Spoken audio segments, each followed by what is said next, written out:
आजकल की बीवियां शिकायत करती हैं कि मेरा शौहर मुझे समझता नहीं, मेरी इज्जत नहीं करता है। और शौहर कहते हैं कि वो मुझसे प्यार तो करती है मगर सुकून नहीं देती। असल मसला मोहब्बत का नहीं है, असल मसला समझ का है, लहजे का है और दिल के सुकून का है। रिश्ते तब नहीं टूटते जब लड़ाई होती है, रिश्ते तब टूटते हैं जब इज्जत और कद्र खत्म हो जाती है। इसलिए आज की ये बात सिर्फ बीवियों के लिए नहीं बल्कि हर उस इंसान के लिए है जो अपने रिश्ते को जिंदा रखना चाहता है।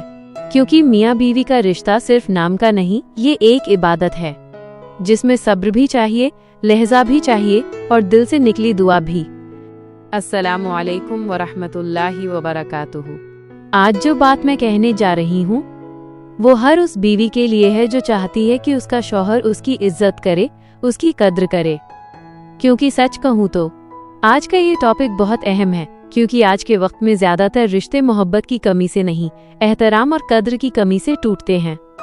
आज बीवियां शिकायत करती हैं, वो मुझे समझता नहीं, मेरी फीलिंग्स की कद्र नहीं करता। और शौहर कहते हैं, वो मुझसे प्यार तो करती है मगर सुकून नहीं देती। लेकिन असल में मसला मोहब्बत का नहीं है, मसला लहजे का है, रवैये का है और दिल के सुकून का है। रिश्ते तब नहीं टूटते जब लड़ाई होती है, रिश्ते तब टूटते हैं जब इज्जत और कद्र खत्म हो जाती है। इसलिए आज की ये बात सिर्फ बीवियों के लिए नहीं बल्कि हर उस इंसान के लिए है जो अपने रिश्ते को जिंदा रखना चाहता है, जो चाहता है कि उसका घर सिर्फ घर नहीं, एक जन्नत बने। मियाँ बीवी का रिश्ता सिर्फ नाम का नहीं, ये एक इबादत है जिसमें सब्र भी चाहिए, लहजा भी चाहिए और दिल से निकली दुआ भी। अल्लाह ताला हर बीवी को उसके शौहर की आंखों में इज्जत दे और हर शौहर को अपनी बीवी की कद्र करना सिखाए। लेकिन अफसोस, आज यही चीज सबसे ज्यादा कम होती जा रही है। आजकल हर औरत ये चाहती है कि उसका शौहर उसे इज्जत दे, उसे अहमियत दे। लेकिन सच्चाई ये है कि इज्जत मांगी नहीं जाती, बनाई जाती है। इज्जत तभी मिलती है जब तुम खुद अपनी इज्जत करना शुरू करती हो। जब तुम खुद को कीमती समझती हो तो दुनिया भी तुम्हें कीमती समझती है। और सबसे पहले तुम्हारा शौहर। हर शौहर एक समझदार और सुकून देने वाली बीवी चाहता है, न कि वो जो हर वक्त शिकायत करे या हर बात पर झगड़ा करे। जब तुम अपने शौहर को इज्जत देती हो, वो तुम्हें उससे भी ज्यादा इज्जत लौटाता है। हमेशा याद रखो, रिश्ते में मुकाबला नहीं, जुड़ाव और झुकाव होना चाहिए। तुम्हारा शौहर तुम्हारा दुश्मन नहीं है, तुम्हारा साथी है।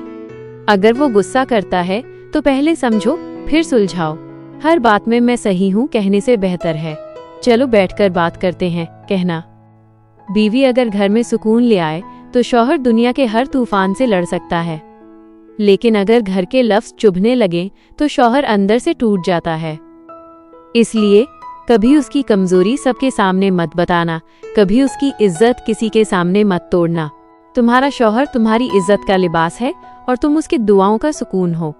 हर दिन उसके लिए ये दुआ मांगो, या अल्लाह मेरे शौहर के दिल में मेरे लिए मोहब्बत और इज्जत डाल दे।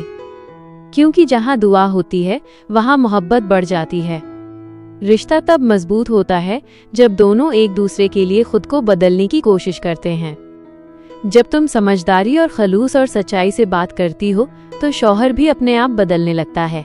तुम्हारा सॉफ्ट लहजा, तुम्हारा सब्र, तुम्हारी मुस्कुराहट, ये सब तुम्हारे शौहर के दिल में इज्जत पैदा करते हैं। जिंदगी में हमेशा याद रखना, एक अच्छी बीवी वो नहीं होती जो सिर्फ अच्छी दिखे, बल्कि वो होती है जो अपने शौहर के दिल में सुकून और इज्जत दोनों छोड़ जाए। हर शौहर ये चाहता है कि उसकी बीवी उसकी इज्जत बने, बोझ नहीं। और हर बीवी चाहती है कि उसका शौहर उसे समझे और अहमियत दे। अगर दोनों एक दूसरे का दिल समझ लें तो जिंदगी जन्नत बन जाती है। जब तुम अपने शौहर के दिल में इज्जत बना लोगी तो वहां से मोहब्बत अपने आप पैदा होने लगेगी।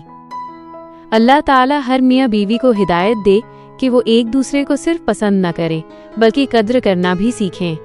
हर रिश्ता लड़ाई से नहीं, एक अच्छे लहजे से संभलता है। याद रखो, अगर तुम अपने शौहर की कमजोरी छुपाती हो, उसकी इज्जत संभालती हो और उसके लिए दुआ करती हो तो अल्लाह खुद तुम्हारे दिल में सुकून उतार देता है। अपनी जिंदगी में ये सोच लाओ, मुझे अपने शौहर से जीतना नहीं है, मुझे उसके साथ जीना है। और जब दोनों ये सोच लें तो घर नहीं जन्नत बसने लगती है। अल्लाह हर जोड़े को मोहब्बत, रहमत और बरकत दे। अस्सलामु अलैकुम व रहमतुल्लाहि व बरकातुहू।